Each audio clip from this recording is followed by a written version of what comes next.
Hello, I've spent some weeks working on this SL-HF950 SuperBeta video recorder, and it's having trouble controlling the tape at the right speed.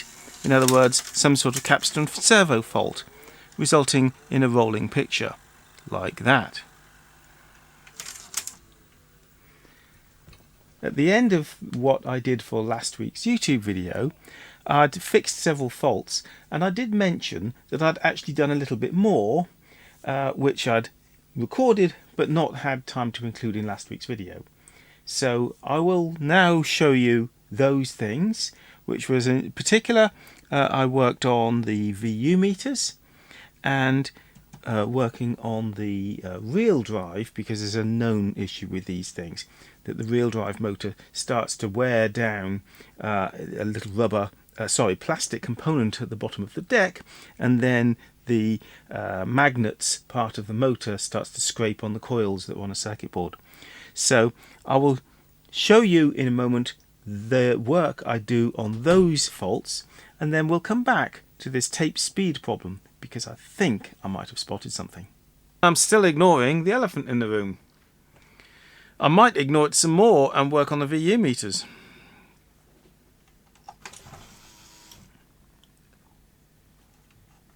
How do you get this off? So the VU meter module is here, not that dissimilar to the SL-HF950, though it is not identical.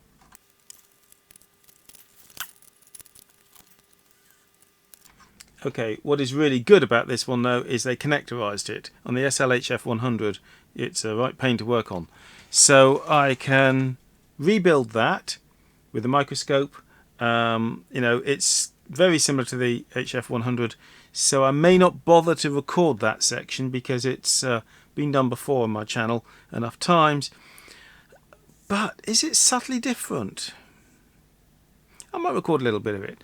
Okay, let's get set up under the microscope. We need to cut these pieces off here with a good blade. Let me find a blade for that. So I'll cut these blobs off. Right, now I've cut all those off. I should be able to take the cover off. Good. All the LEDs there can be replaced by the surface mount ones I have. Okay, this arrangement isn't quite so ideal because I can't connect them up. Well, I could by building an extension cable using my Parkside connector kit. I probably could make an extension cable to connect them up, but I'm not sure I'm going to do that now. So I'm going to have to just change one and try it, and change another one and try it. And once I get the swing of it, probably just change a lot of them. But the first LED on both sides does work. And furthermore, I've already ascertained the polarity. You look at the LEDs, they're sitting down here, they're bonded to the cathode. And I believe that's the biggest problem with them, is that they lose the bonding between the cathode of the LED and the board. So I'm going to start by changing that first LED and just check that works. I've got suitable LEDs. 0602 type, and the yellow ones are yellow-green, which are a nice match to the original LEDs. They'll be way too dark, and I'll dim them down as I've done on the SL-HF900. So there's nothing really terribly new here. This is pretty much standard to what I've been doing with the HF900. It's just the PCB layout's a little different. We'll take the LED off. We're not getting at all sentimental about that. And the big challenge is to not lose too many LEDs, because they really are very small. Yeah, the space I've got to solder it down on is even smaller on these than it is on the SL-HF900. It's going to be really tight. I think some of them have more room than others, but the end location is really tight.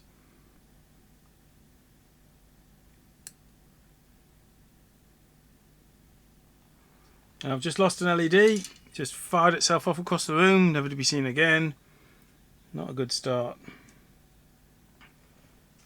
Okay, so I've done the first LED. I'll just test that And if that goes okay, then I'll probably just more or less carry on from that point. So I've done the first LED on the bottom set, which is the right channel. Oh, there we are. Okay, I'll carry on replacing LEDs. Okay, I've replaced all the LEDs in the VU meter. Let's plug it in and test it. I did notice earlier that one of the slider controls is a little bit grotty and was causing the signals to jump around a little bit. I'll squirt some switch cleaner in that later. But let's just right now see if the all the LEDs work. And I haven't fully tested this, so they may not. No, we've got one out. Okay, one more to fix. Alright, that'll be a minor wiring fault. So I'll just fix that, and then we'll be good with the VU meter. I've probably got a short circuit or an open circuit. I'll just look at it under the microscope and sort that one out.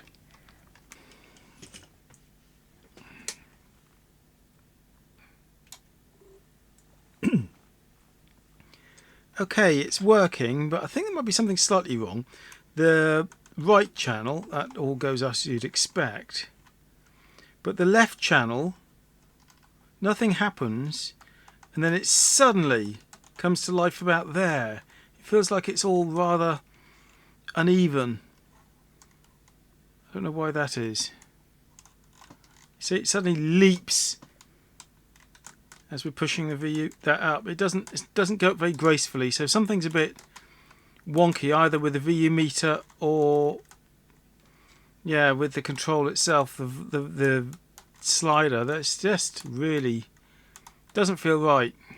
They're not miles away at the 0 level, but just doesn't feel quite right. Anyway, I'm now going to slightly darken those with a marker pen, and then put a small plastic film over this to darken it some more, and reassemble the VU meter. Okay, for now.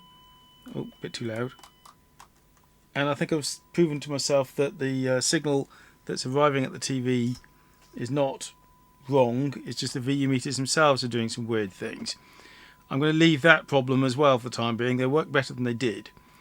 So we're just ignoring the elephant in the room, really, that the Capstan servo is all over the place. The highest priority is probably fixing why it's damaging tapes, and that's because of poor reel drive. And it's a very common problem on these. It's because the motor effectively wears its way down a shaft. Well, there's a plastic kind of end bearing on the reel motor, and it either wears away or pushes through its housing.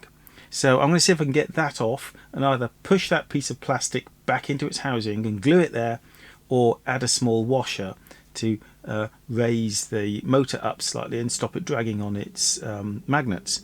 Okay, so let's have a look at the assembly, which is under here, which is for the reel drive. It's a bit awkward to get to. Let's have a go. So I'll start by ejecting the tape, flip it upside down, and dismantle underneath the cassette carriage. At least I got the skate working reliably. That's one thing we've definitely sorted out. But I think we'll still finish up with a small tape loop, so we'll still get some tape damage. Well, we didn't on that occasion, but very often we are getting a small tape loop. Okay, so I've ejected the tape. I'm not sure if I need to bring this further forward than it's driven it to. We'll find out later. Let's take this part off and see what access we can get.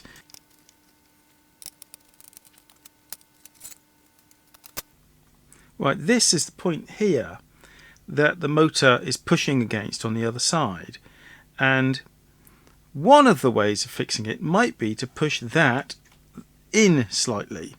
Let me take a closer look at that. Right, we're looking at this part here, and looking under the microscope, it does not appear that the plastic component has slid out of there. What can happen, I understand, is that these clasps don't hold it tight enough, and this plastic part can slide down. But looking at it, I don't see that as very likely. I'll give it a gentle push, but I don't think so. But no, I think that's quite secure. So the problem is going to be on the other side. Okay, let's work on this. So I think I can just undo these screws and take this off. I don't think it's going to be hugely different to what you'd expect to find in a SLC-20, which is a much older and simpler machine, but much of this has stayed similar.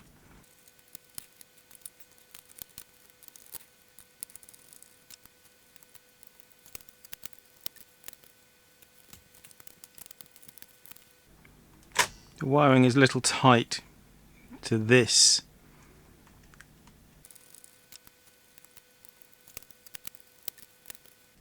Alright, I'm finding it a little hard to get this free, and I don't want to push my luck.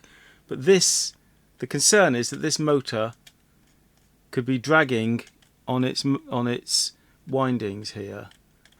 Let's take off the rear idler, or as Sony call it, pendulum. Move the back tension band out of the way for a moment. Take the supply spool off. Now I think I can lift this off with a bit of care. It's catching on the take-up spool. Okay, so what we're looking to do is add a very small indeed tiny plastic washer at the bottom of that shaft for this to sit on, to push it away from its magnets. Well, you won't even see it, but I've got a tiny piece of plastic on the end of that. So now if I reassemble it, hopefully it will be just that little bit clear, and that should give it just the clearance it needs to never touch those magnets again. Right, now I can put it back together, hopefully. It actually managed to free up the whole deck in the end. It's just a case of getting these parts through here. But unfortunately something fell off as well. This has parted company, so I'm going to have to, I think, glue that back together. It's just a support there. This is not super critical, I don't think, but I'll glue that into place before I refit the lower part of the deck. Okay, I've glued this component back onto the deck. That looks pretty good. I've got to assemble it again and get these back through here properly, and hopefully... Oh, the other thing I've got to watch is the alignment of this. Not quite sure where that lines up to.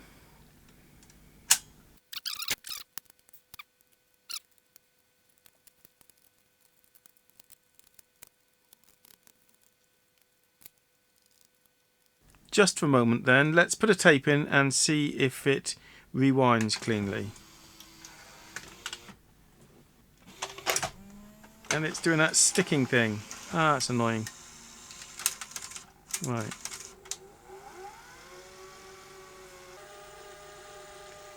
Okay, so we think that the real drive is probably okay. And it's rewinding nicely now, but we're still having problems with the Capstan servo. And there's a thing. Did you hear that? It squealed. A few people have said, maybe there's nothing wrong with the Capstan servo electronics.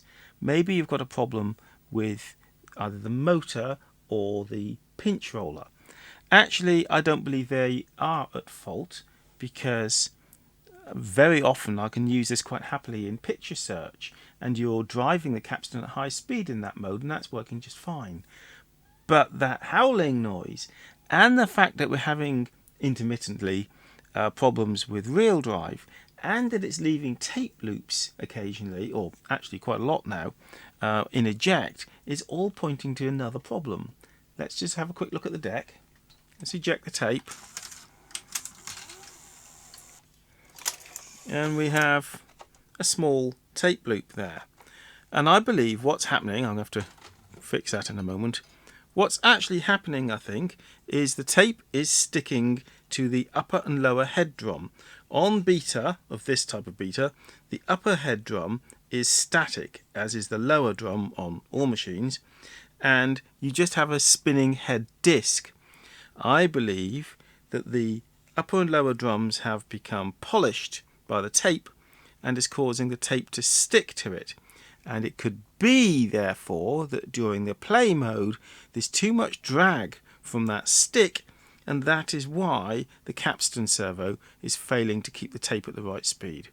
So I need to put some scores in the upper and lower drum with something like glass paper, but I need to be very, very careful not to touch the head tips. So access to the upper and lower drum on this particular model is really quite poor. It's very, very hard to get to that drum all the way around its travel. I don't even know how I'm going to do that, but that is what I have to do. The big problem being that this bridge is in the way, and I'm pretty sure... Does that come off? I don't think it does. I think that... Well, it might be possible to remove it if you take the whole deck out. Not something I especially want to do. Okay, I think I can get this bridge off. There we go. So what it is, there's two clips. One you release from this side and one you release from that side. I'll show you on here. So on this side, I need to put my screwdriver in on the inside. And on the other side, I need to push this prong from the other side, on the outside, to release that one. There we go. Right, so we've got the bridge off. Now I've got fairly good access to the drum. This is in the way, but I'm just going to have to live with this. I can't do much about that. So now, making sure that I don't touch the head tips at all, and bearing in mind that being Beta Hi-Fi, there are, I think, 4 head tips. I should be able to go along the upper and lower drum here with some glass paper and just very gently score it so that the head doesn't stick so much to the drums. Okay, so this is what I'm using, and I need to do this with great care, keeping well away from the head tips.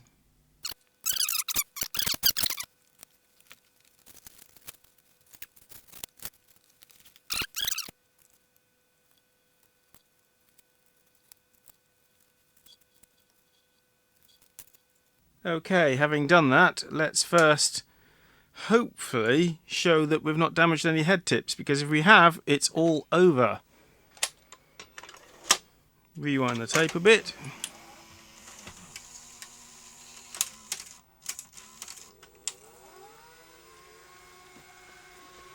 While it's rewinding, let's do peep search. That's very uneven. The tape is snagging on that head. Very uneven. Oh, doesn't want to play. So did you hear that squealing? And it's stalling now. Okay, let's clean the whole tape path, including the guides. It would be handy if I could get the machine to lace up. Can I do that without a tape? Yes. Right, it's all laced up, so that was these, you can't quite see them. By putting my finger on these 2 switches just in here, I was able to tell the machine that there was a tape in there, and it laced up. So now I can get to all these guides that only appear when the machine is laced. And it should be said that such guides, these are static guides, and they can cause tape squealing. Very much so, for example, on Sanyo machines. Sanyo VTC NX100 is particularly prone to tape squealing. Why is that coming up so black from that tape guide? So I'm going through all these guides, cleaning them up, because if then any of those has contamination on them, it's not impossible that that could cause a drag on the tape. That one's spinning properly, that's good. The audio control head is here, quite hard to get to on this particular machine. Put a tape in there again. Right, let's try fast forward.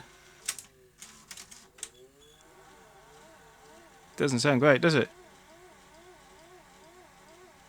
And what I don't know at the moment, if that's due to real drive issues or head to tape sticking issues. Rewind again. That sounds a lot better in rewind. Okay, let's try play.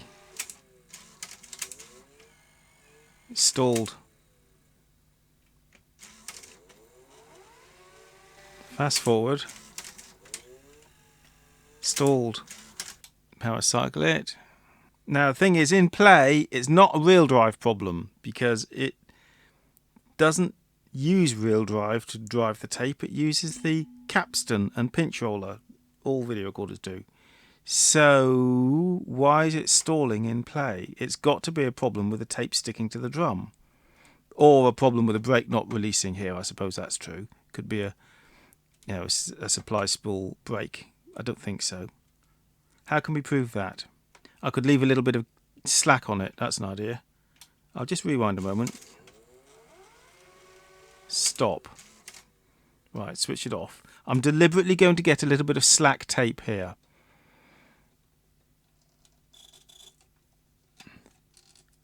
Right, it has some slack. Now, when I hit fast forward, does it take up the slack and then stop, or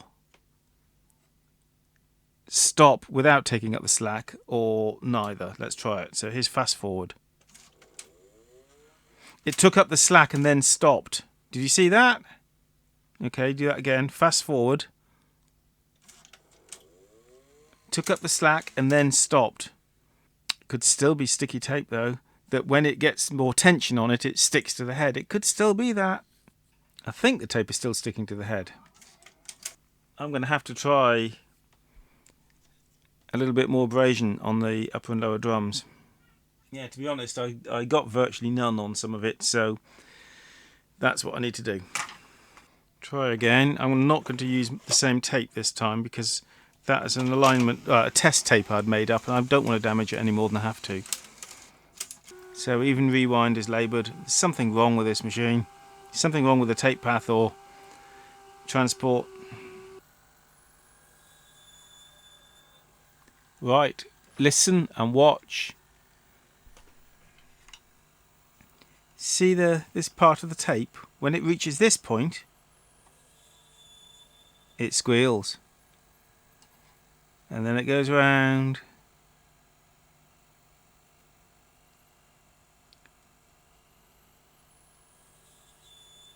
Right.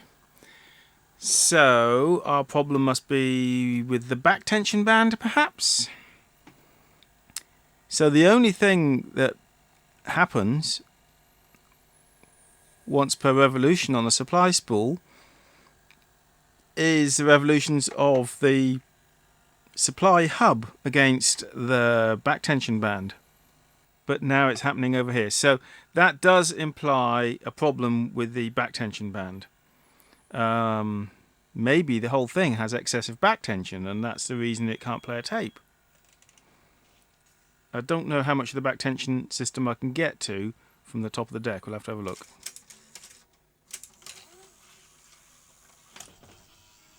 However, that would not explain why it's leaving loops of tape, because that's got nothing to do with the back tension band. So we must have multiple faults here. Well, I'm going to have to take the bottom off the deck again to have a look at the back tension band and just clean up around there. But I don't believe that's the reason that we have all these faults. There's something else going on here. Struggling a little bit for access. You know what would be really helpful would be a beta back tension measurement tool, and I don't have one. I don't have a VHS one either, because really now I'm starting to suspect there may be excessive back tension. Well, yeah, that is possibly part of the problem, but since I don't have a tool to measure it with, that's going to be difficult to prove.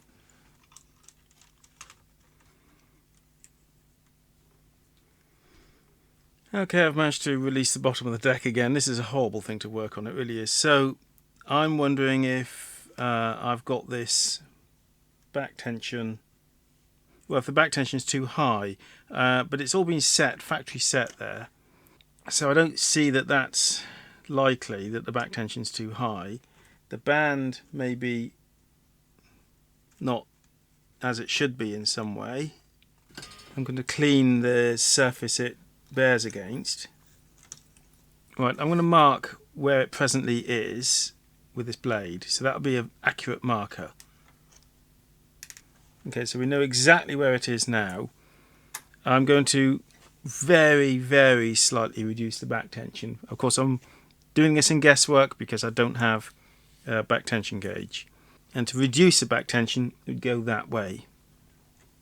And it seems to be set to almost the maximum that this band will do. Right, that's way too much. Just back it off a tiny, tiny moment. There we are. Fraction of a millimetre. You can barely see the line between the plastic housing and where I've scored it. So it's literally about, it's more than a tenth of a millimetre, maybe a fifth of a millimetre slackened. And we're happy that this is not dragging on the coils. I'm not seeing any faults, so let's reassemble that very, very carefully. It's so easy to get these all snagged up on the way in. Okay, I've put it back together. Hopefully I've got the sled assembly all correct. Let's try it. Let's try play. Okay, well, it's not squealing. Alright, we'll put the other tape in and see if it plays. And why is reverse picture search so horrible, lumpy?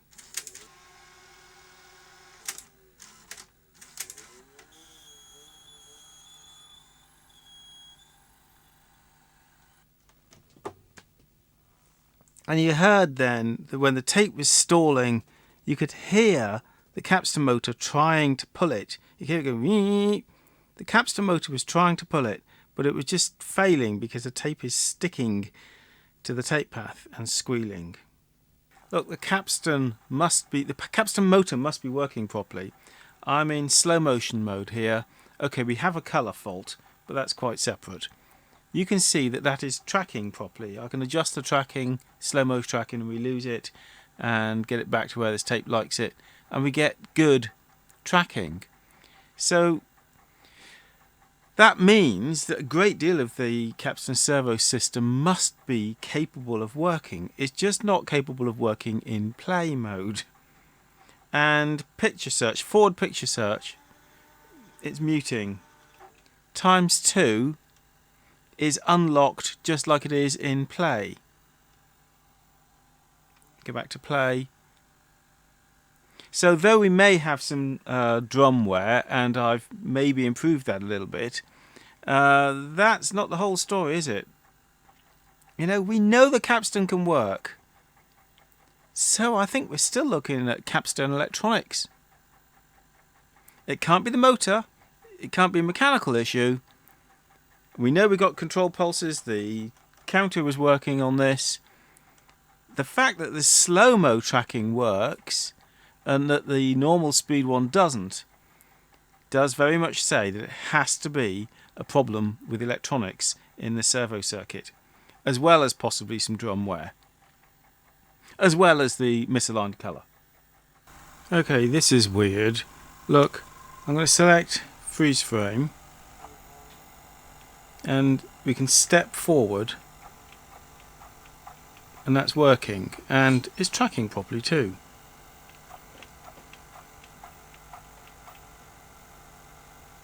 But when I select reverse picture search,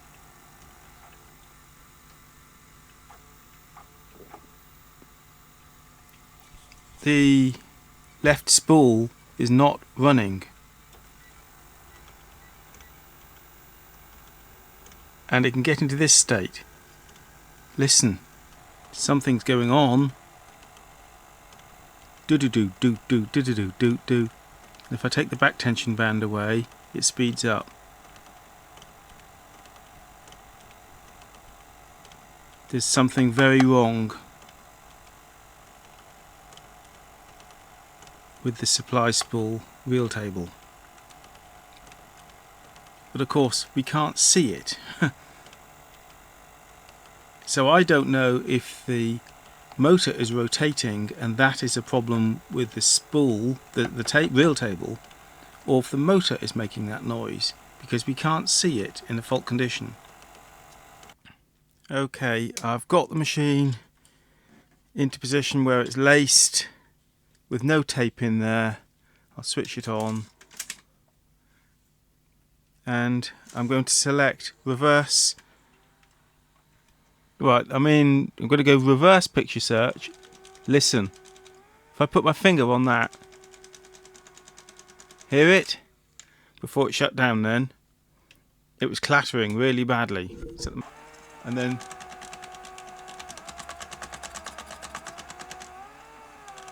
hear it?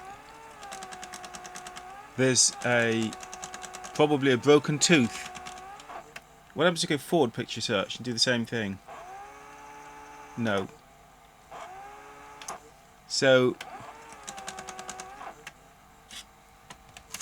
that says there's a broken tooth on the supply spool table, reel table. So I've got to take the bottom off again and find that and see if I can fix it or replace the part. And this is still not solving our problem with the Capstan servo. We have so many faults on this thing, it feels like whack-a-mole. All I'm doing is fixing faults, but still ignoring the biggest one. But I think we have to solve as many faults as we can find, especially mechanical ones like this. So I have to take all this apart again, which means, yet again, removing this, sliding it out, pressing a little lever there, getting it far enough forward. Let's do that now.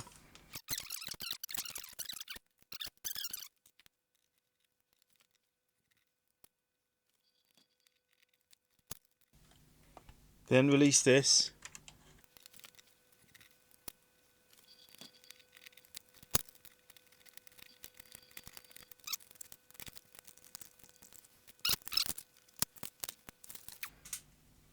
Ease this out again, being careful with the back tension and auto stop components here. Right. So we must be looking here at a broken tooth on that, because when it's in rewind it was going clunk clunk clunk. Right, so the problem happened when this was held pretty much stationary, as does happen during many functions when the spool is not running as fast as it could, so it's under clutch here, for example, when it's just keeping a back tension on. And what's happening there? So this is operating in its clutch mode. There's a clutch under here, a slipping surface, and it's reversing, and every so often I was hearing a click click. Is it once per this revolution or once per this revolution? It happened then. I heard a clunk. I can't tell. I think I'm going to have to look at the teeth under a microscope. Okay, I've taken both of those off, so I believe I have either a broken tooth or similar on either this gear on the reel idler or this gear on the supply spool. Let's look under the microscope and hopefully we can work out what's wrong. Okay, let's start with the reel idler. Looking okay, that. Oh, there's a bit of grot in there. That might be troublesome. Okay, clean that out, although I don't think that was enough to make it clonk. It wouldn't help. Okay, hopefully then it's not the reel idler. Let's have a look at the supply spool.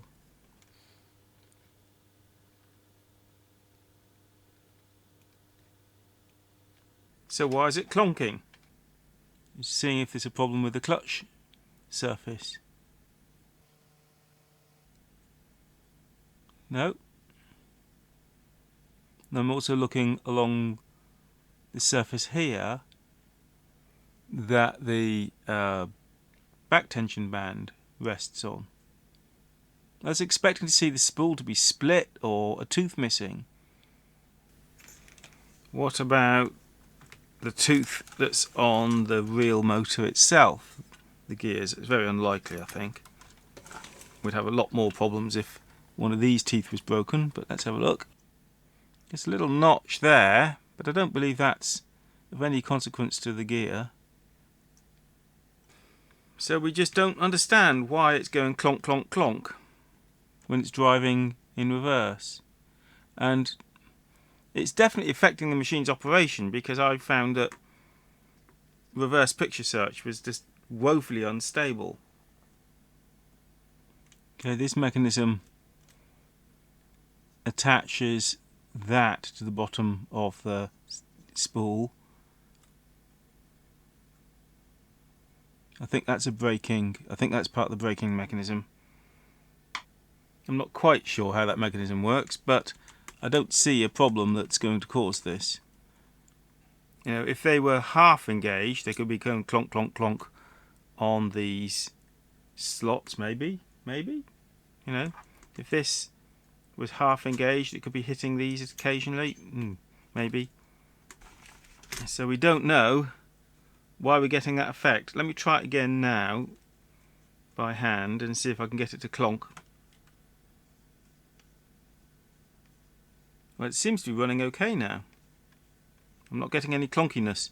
Alright, there's something else. I've been warned by a few people about the capacitors on this motor driver board, that they fail.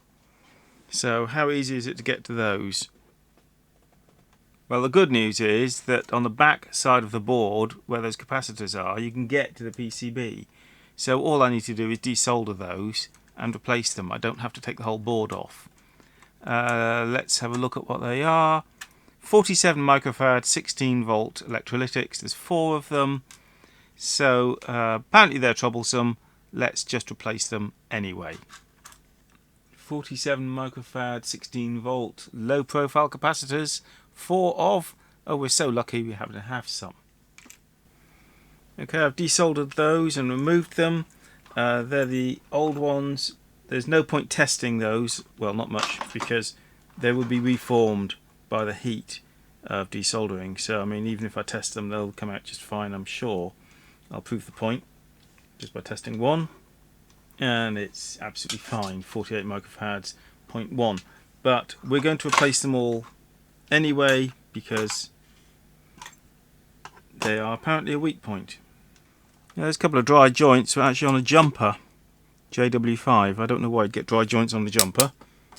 Okay, so having replaced those capacitors along there, and I've tested again that the reverse reel drive is not lumpy anymore. I'm going to refit this and fit the screws, and at least that's one more fault fixed, but it won't be any closer to solving the speed or capstan servo issue. Okay, let's see if that's worked. So what I'm going to do again is try to get it into reverse search and see if that clonks. It's quite hard to do because you need so many fingers. No, it doesn't. No, it's not clonking. So that's a fault fixed. I'm sure the machine won't work any better, but at least that's one small thing fixed. So I can try it now in reverse picture search here and see if the tape shudders around. Let's try play and then reverse picture search. It's still unstable, though it's nowhere near as unstable as it was. I mean, it's nowhere near as unstable as it was, but it's still a little shuddery. Oh well, it's a bit better. I've switched to linear sound. I think that's helpful, so we can hear it. You can hear that warble. Oh, and somebody suggested, why don't I... Well, I've already backed off the back tension, as you know. But if I pull this away from the tape, it'll reduce the back tension further. Doesn't help. I'm going to try actually increasing it slightly by pushing it that way. There was a moment then when it looked okay, but I think it's more by luck than anything else. Yeah, I don't think that is tracking yet. So we still have severe Capstan servo problems. There's the Capstan motor. That's the head drum motor. and it's certainly spinning okay. There are capacitors on here too. Maybe it's worth checking those. I'm not sure how accessible they are. We're going to have to take this off again, but that's fairly easy. Right, what's involved in taking the capstan out? Oh look, this is easy, this one. Just take it out. Okay, so that's very easy to just re-lubricate that. And we could just change these capacitors anyway if they're easy to get to. I think what I'm going to do is an experiment, because I can't see how to remove the capstan motor. It doesn't look terribly easy. I've got a feeling it's screwed in from the other side. So what I'll do, just to try to prove the point, is I'll squirt some cold air around the capacitors and the other circuitry here during playback, and just see if the capstan fault gets better or worse. Probably the same. Does this make a difference?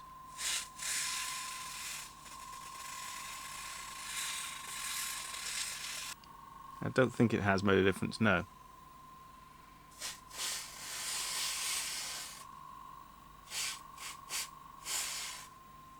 Did it take away the warbling slightly? No, don't think so. How about if we go the other way and heat that? This is set to 100 Celsius, so from this distance that's not doing any harm. It's not too hot. If it was a capacitor problem, I'd expect at least some change in the way it's behaving as I've heated and cooled it, and it hasn't changed at all. And the fact that you can do, you know, picture search. Okay, we're not getting a picture on that. Reverse picture search, you know, and that you can do that and it works. Oh, when it doesn't jam up, does kind of imply that the capstan motor is behaving as it should. Okay, I've managed to remove I think, the screws to the capstan motor. There's one here, one behind the head, and one kind of at the front here. Two of them are on springs. I'll show you that in more detail when I come to refit it. The service manual was very unclear exactly how to do that.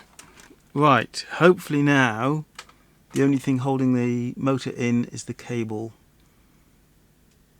We really do need to remove that cable because it has to come straight out. It has the pillar around the capstan. Just slightly catching a wheel here on the wheel table base. I could have designed that a bit better. There we go, wiggle it out. Right, we're going to change those capacitors anyway and see where we are after that. I was considering replacing these capacitors anyway, there's 4 of them, but I've just metered them as best I can in circuit. Nothing wrong with that one, and then there's these 3 that all have a common negative terminal, and they all read 143, so they're obviously appearing via some other component, probably coils, across each other.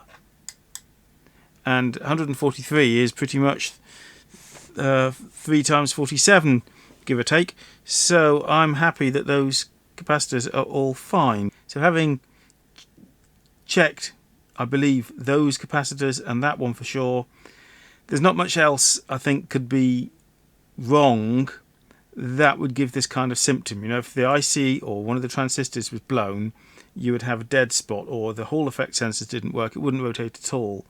So I don't believe there's a fault with the capstan motor. I'm going to refit it.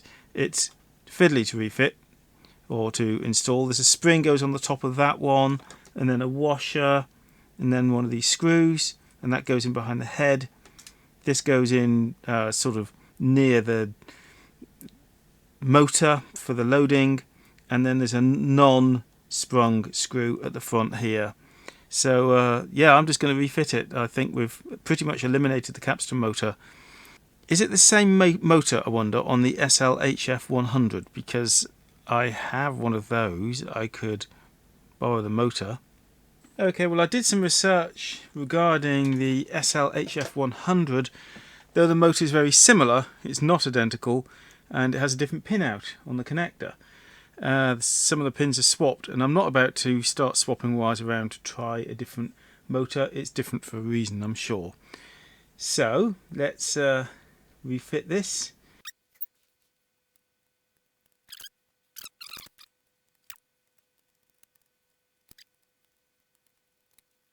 Right, now let's refit the screws at the top, and I'll show you them. One with a spring here, and the spring actually stayed in place, rightly or wrongly. Another one here, which also has a spring, and then another one down here, which is a little bit inaccessible, which does not have a spring. Okay, I'm going to have to do this off camera for a minute because the camera's getting in my own way. So I'm going to have to refit this spring in there, and then maybe I can put the washer.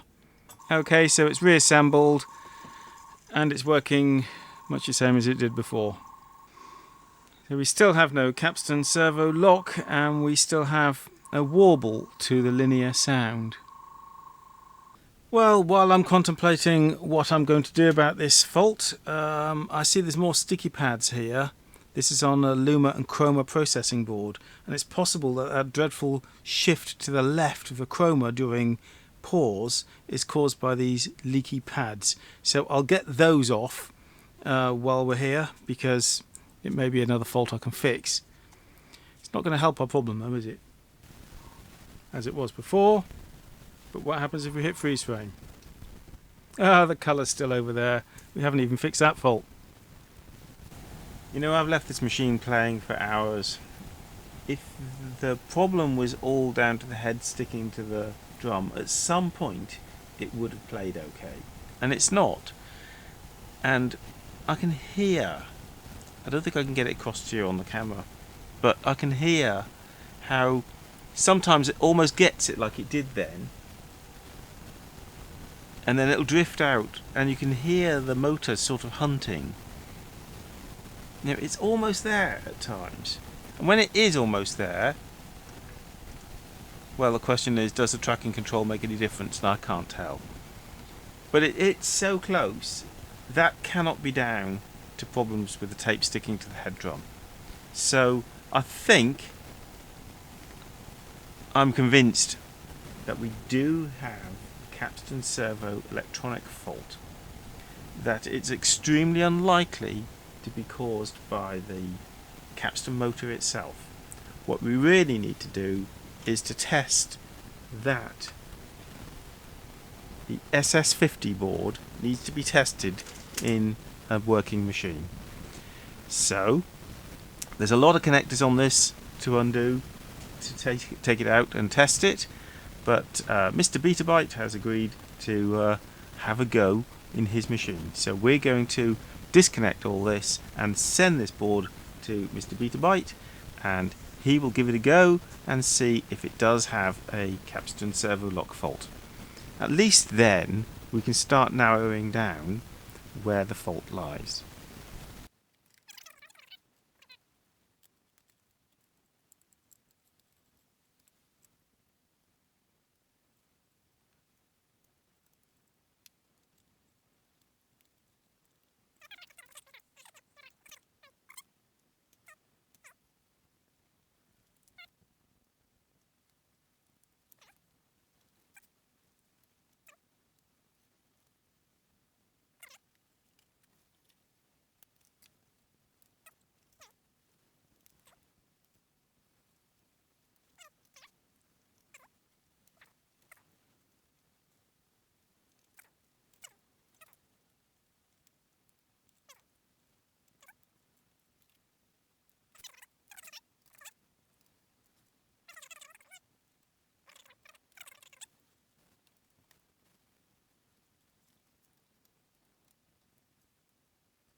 Right, apologies in the last shot. We had a bit of a crackling noise, I think, from that microphone connector, so I need to sort that out. Right, Alex of Mr. Betabyte has very kindly agreed to test this SS50 panel, which includes the servo electronics, on one of his HF950 machines. And I'm going to send him something else that he wants as well. So that's good. That's going to take a few weeks. So I'll be doing plenty more content on audio and video technology, and I'll be featuring some different things over the next few weeks. Bye for now.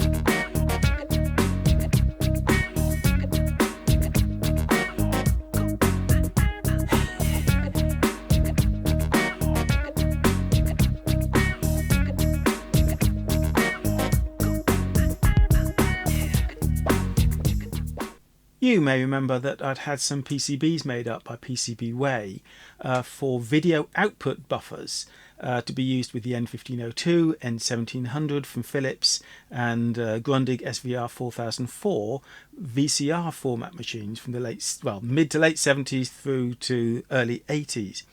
And I'd sold a number of these just as blank PCBs to people who want to make up the output circuit. I didn't design this output circuit. It was done by Stefan Heimers, and Wacker did the PCB layout. I just offered some suggestions, really. So I've been selling some of these, but I'd run out. That was version 1.1. Version 1.2, I've got some in now from PCBWay. So the only difference is some screen print corrections, actually. So electrically they're the same as version 1.1. I think it's 40 of those I've had made up. So these will be for sale for a while. This is definitely the last batch I'm getting made up. I had some criticism, strangely, for getting these made up. It was assumed that because they come from PCBWay, there must be some sort of free sample thing going on. And how dare I sell them when I got them free from PCBWay? No, all 3 batches I paid full price for, apart from some discount codes that you can look up yourself. I just bought these as a normal customer. So I'm not sponsored by PCBWay at all. I'm impressed with them, though. I am impressed. You know, they took the trouble to ask questions, because I wanted a scoring line in a V groove, and they took the trouble to ask, you know, how I wanted that done. So, no, I think they are very good.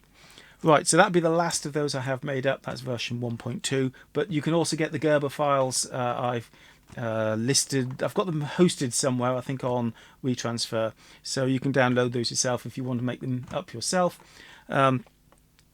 The components required are just standard off-the-shelf components. In fact, they sort of self-document, because if you look at the board, it's got all the component values in the screen print.